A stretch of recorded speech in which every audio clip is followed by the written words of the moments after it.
There are so many wonderful things that come out of eating regularly. Being tempted by treat foods is not just lack of motivation, lack of determination, or anything like that.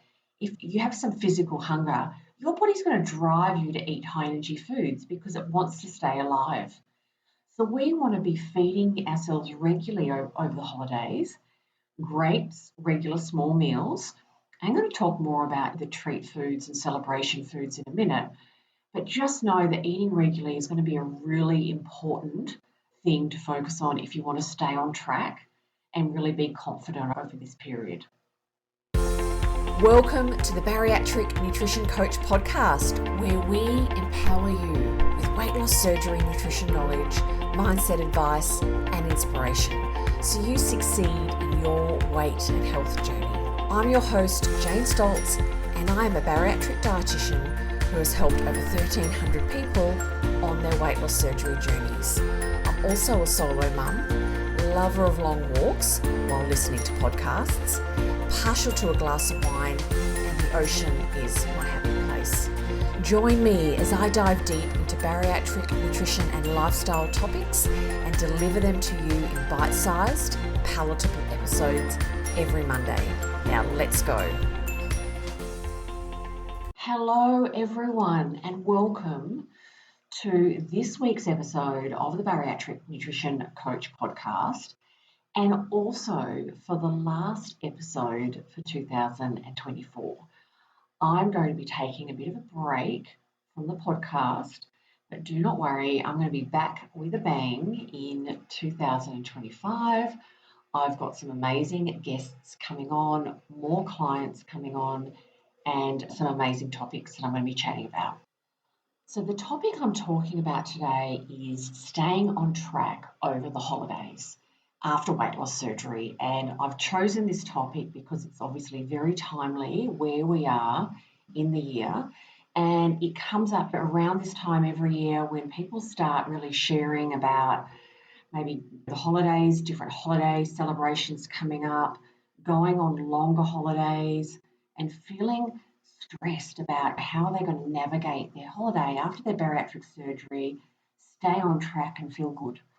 And I wanted to share poll results, poll feedback that I have put in my free Facebook community. I've got a free Facebook group about the Bariatric Nutrition Coach community, and I have put a poll in my community, and the title of the poll was, what stresses you out the most about eating over the holidays? And I had 4 options that people could vote for. And number 1 was extra temptations. 2 was loss of structure over the holidays. 3, family gatherings. And 4, the parties you need to attend. I actually might read those options again and ask you, as I'm saying those options, which one comes up for you as being the most stressful part of eating and staying on track over the holidays after your bariatric surgery. And then I'll share the result that I got in my poll. You can see if you relate to that result. So number 1 is the extra temptations that are around over holiday and celebration periods. 2, loss of structure over the holidays. That really means you're out of your working week and you don't have life kind of providing structure. Number 3, family gatherings. Number 4, the parties you need to attend. So keep in mind what you thought of was the most stressful, but drum roll, number 1 was actually the option that was the most, quite significantly voted for as the biggest stress, the extra temptations. So I don't know if you relate to that.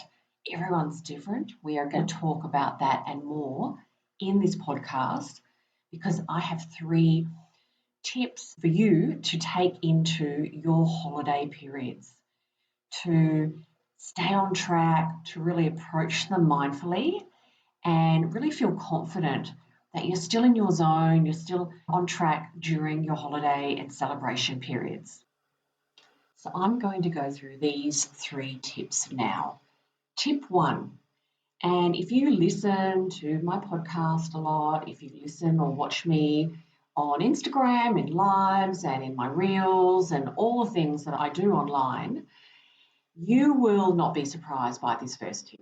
And the first one is to keep a regular eating structure over your holidays. Now, I do a lot of work with clients on eating structure, eating regularly, regular small meals, and we personalize it to their life and their needs. And it does change over time after you have bariatric surgery. But you need to eat regularly. Eating regularly helps you regulate your appetite, ensures when you go to eat, you can still eat slowly. You're not going to overeat. And there is just so many wonderful benefits to having a regular eating structure. Now, even on a kind of non-holiday period, many people find this challenging, say on weekends or the days that they don't work, because often our jobs and general life and taking kids to school and all those kinds of things in our kind of working period of the year keep us into a schedule. And that's often when people say, okay, during the week I'm good, the weekend everything goes out the window. And over Christmas, Thanksgiving, all of those holiday periods or just longer trips overseas or to the other side of the country or wherever you're going, that's magnified. It's not just 2 days often, it's more longer periods. And we want to really look at your eating structure, really look at keeping regular meals happening even when you're not at work. Okay. And I'm going to talk to you about how we can do that. And I have mentioned a little bit about the benefits, but I can tell you that there are so many wonderful things that come out of eating regularly. Being tempted by treat foods is not just lack of motivation, lack of determination, or anything like that. If you have some physical hunger, your body's going to drive you to eat high energy foods because it wants to stay alive. So we want to be feeding ourselves regularly over the holidays, grapes, regular small meals. I'm going to talk more about the treat foods and celebration foods in a minute, but just know that eating regularly is going to be a really important thing to focus on if you want to stay on track and really be confident over this period. So how do we do this? Well, I'm a really big fan of using reminders. And what I mean by that is I mean like reminders maybe on your smartphone or your smartwatch, reminders that say, hey, if it was me, Jane, 15 minutes you do for a small meal. So something that really reminds you when you're really distracted, kind of out of your normal environment, you're not thinking about the normal day-to-day things like you normally would. It just reminds you just to stay on track and have something small. So that ensures that when you get to maybe a bit more of a structured maybe dinner or celebration, you're not so over hungry that you can't eat slowly and you can't make good choices.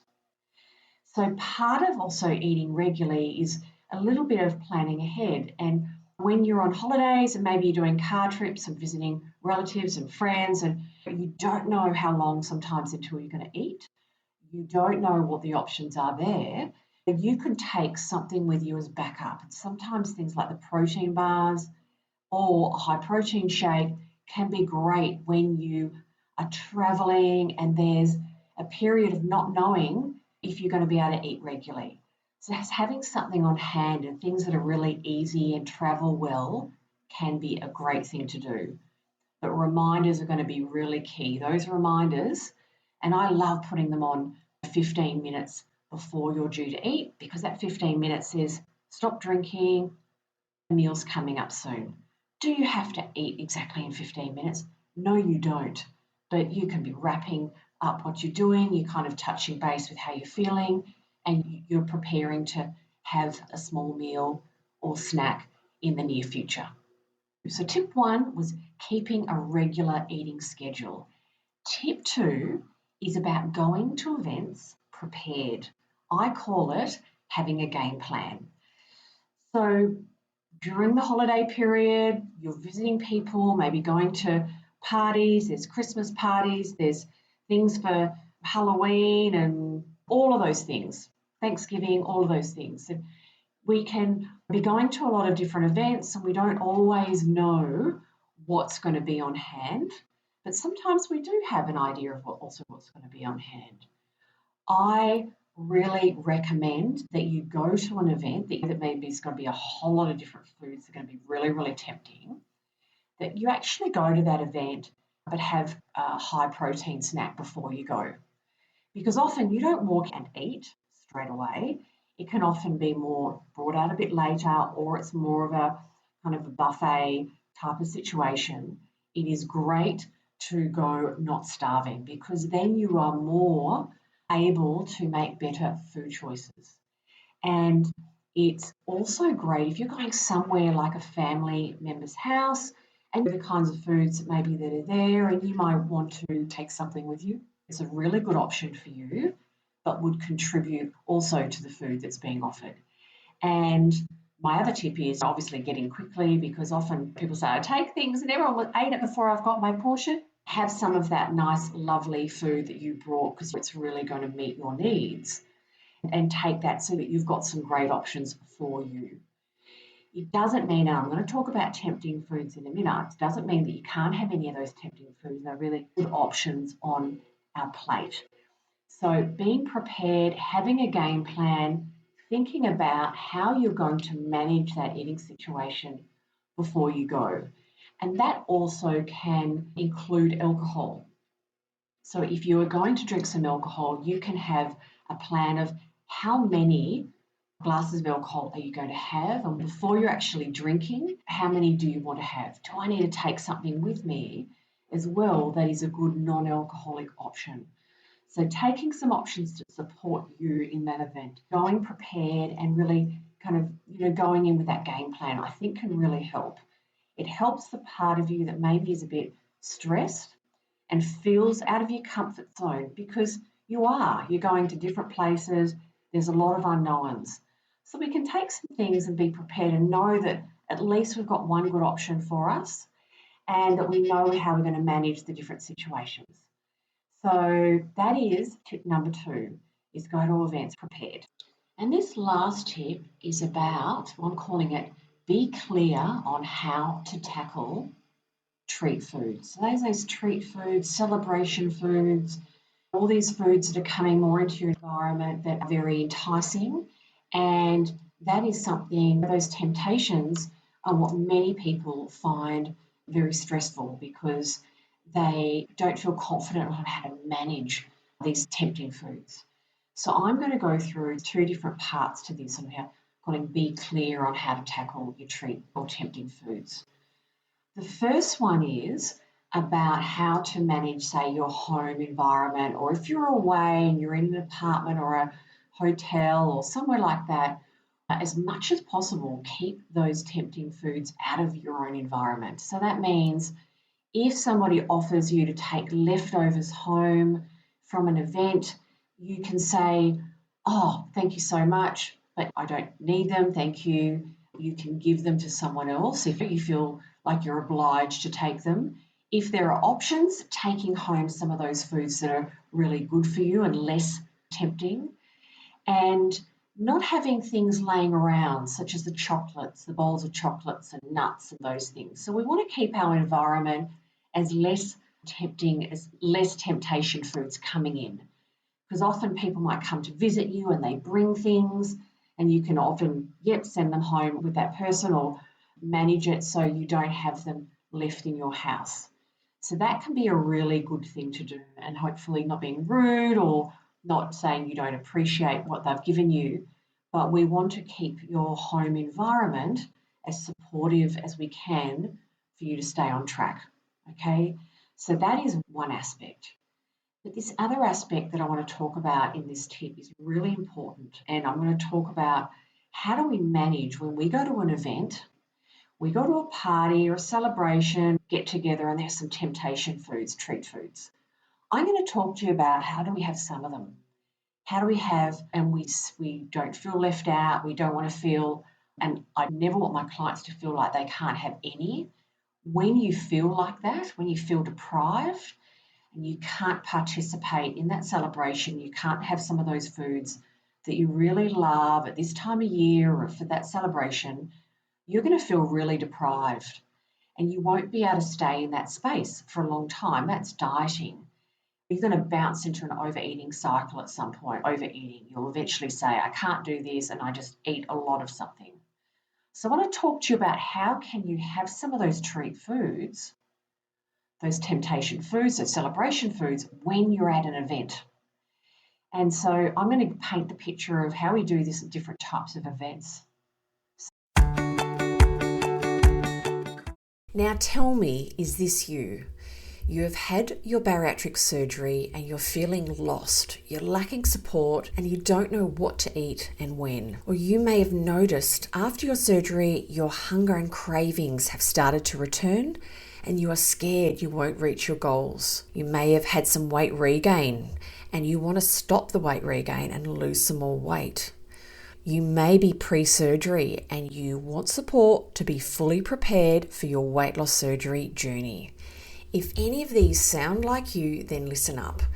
I have developed my Bariatric Nutrition Bootcamp just for you. My coaching program provides education, coaching and community for people getting ready for their weight loss surgery and at every stage after their surgery. You were so fantastic. You didn't just go, here you go, off you go. You were like, right, here you go. Let's do it step by step. And it's that step by step. If somebody's prepared to help you like that, it's immeasurable. It's priceless. Your help just changed the game for me, right? It just changed the trajectory of my ability to understand what my body's telling me and trusting it. That was a hard one, right? Because my body, I can override it in a lot of ways in the past. I think that hiring Jane has actually been the best thing that I've done. I was lost. I had no idea what to expect. I've never done bariatric surgery before. I've never had it done before. So yes, you have all the information from your surgeon and from their nutritionist and all that sort of stuff. If you have lifetime support, that's great. But a lot of times you don't. So you need to take that next step and invest in yourself because that's what it is. It's the most amazing investment that I've made. There are 4 key areas that I focus on with my clients in my Bariatric Nutrition Bootcamp.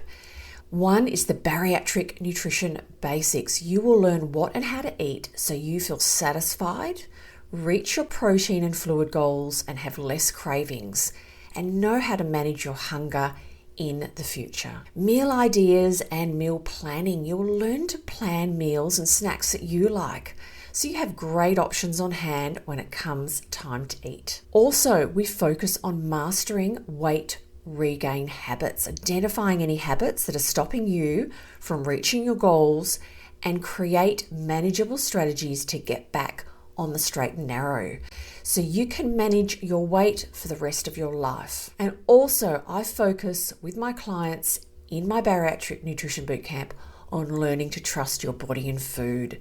Start to enjoy your food again by relearning to listen to your body cues so you have less guilt and improve your relationship with food and your body. If you are ready to maximize your weight loss surgery results, feel confident in your journey and be led with support and expert guidance, then the Bariatric Nutrition Bootcamp is for you.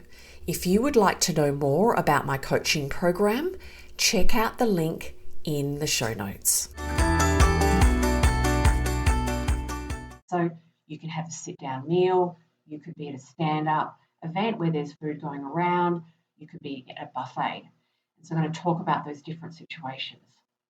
And so when I talk to my clients about having a plate and having that nice small plate at this celebration event, at this holiday event, and we want to have half of it being the group, but they're good for our core food options, lean protein, some fruit, some veg, some whole grains, so some great options there. You can get seafood and a whole range of wonderful things that come out at different times for celebrations over the years. So we want half your nice sized plate, the plate you'd normally eat from, the best you can, and we want half of that to be the food that is what you're eating most of the time. And then on the other half of that plate, we have some of those treat foods. So you can look at the buffet, You might be at a stand-up event and you have a plate there and you collect some of those good options going around that are protein focused. And then there might be some treat options and you have those on the other side of the plate. And you might take a little bit of time kind of collecting that. Or you go to a buffet, you put your plate all like that, put the food on your plate. Half those whole food, good options, lean protein, and some of the other food. The other half are those treats that you really love, that mean celebration. And then we can really be confident that when you're eating those treat foods, the size is appropriate, it's on the plate.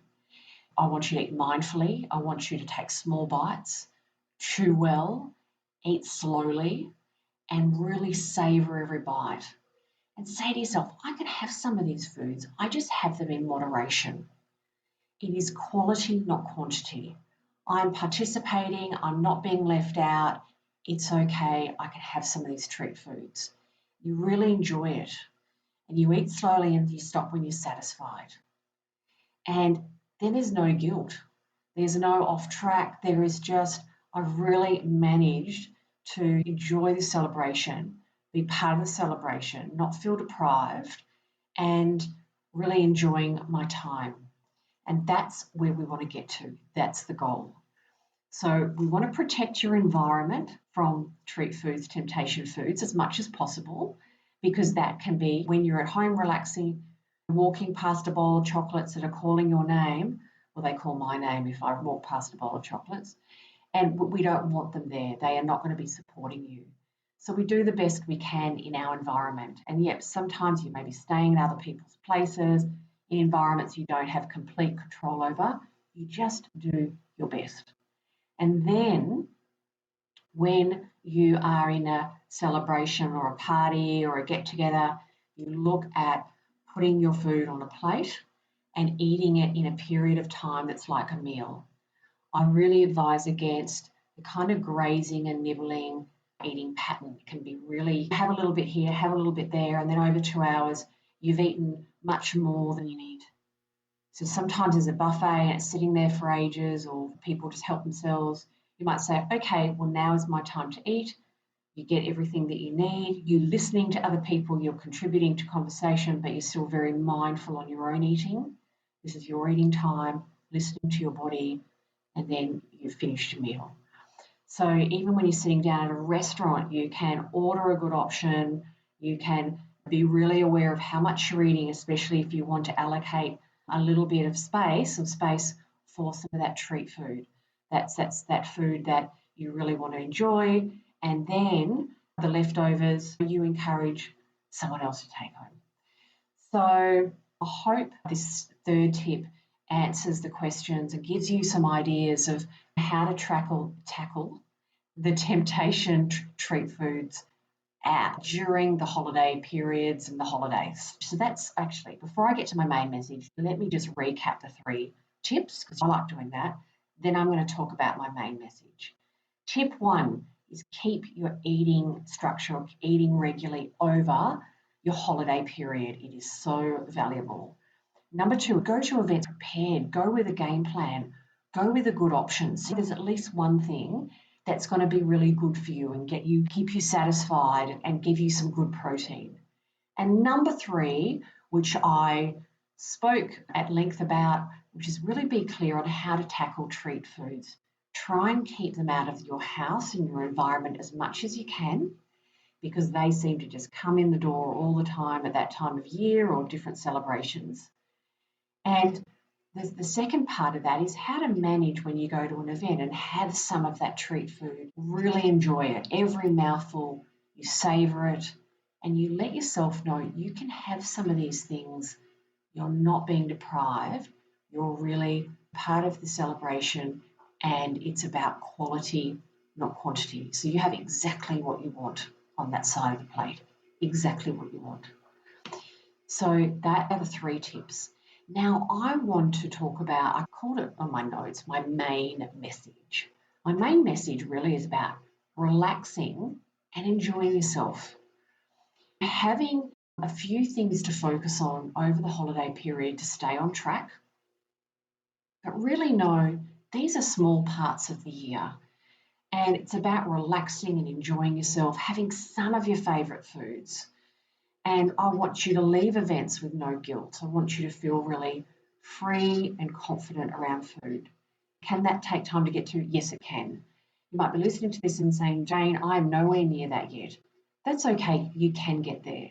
And that's ultimately where we want to get, because you don't want to be depriving yourself at an event and then you get home, you bounce, I call it, from that being deprived, that restrictive eating cycle or place into overeating and find some other food and eat it in secret and overeat, and then you're off track. And we want to find that place of balance and trusting food, okay?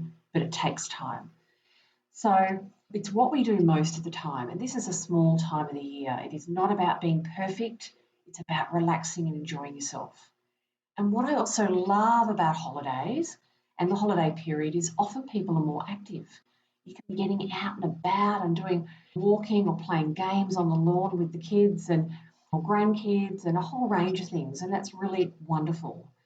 So it's about enjoying yourself, ideally not being stressed and worried and coming out of the period thinking, oh my goodness, I now need to go and do some crazy diet to get back on track. We don't want to do that, okay? I want you to feel confident through this period. So I hope you found that useful. I hope I've explained those tips to a point where you might say one or two of them or even three of them. Okay, I'm going to write those down. You can even stop these podcasts and put those little notes on this in your phone, in your notes section, and reflect on them and say, oh, can I bring those into my holiday period? Can I try this? Can I try them and see what happens? See what works for you. So it is really about, for me, being confident. So I hope you found value. If you have listened to any of my other podcasts, thank you so much for your support. But even if you listen to this one, thank you so much for your support. This is the last podcast of the year. I think it's podcast 71. So that's pretty good. Next year, we're going to hit 100. I am not leaving my podcast. I'm just having a little bit of a break, and I'll be back in the new year. I'm saying with a bang because I've got lots and lots of plans. And I also think sometimes it's really good to have a break and reflect. What have I been talking about? What are the topics that really resonate with people? What are the topics that people kind of giving me in my conversations in Instagram or even my clients? And I do have a link in my show notes that says Ask Jane. If you have a topic you would like me to do a podcast on, please pop in there. You only need to put your first name there and the topic, and I will do a podcast on that topic. So thank you so much for your support this year. I really appreciate it. I hope you're finding value in my ramblings from my office as I sit here kind of talking to myself, but I know so many people that listen to my podcast. I kind of imagine I'm talking to you. So thank you so much, everyone, for listening. I really appreciate your support. And I would normally say here, I look forward to being back in your ears next week. But I'm going to say I look forward to back in your ears next year. So thank you so much, and I hope you have a wonderful holiday, Christmas, New Year period. Bye for now.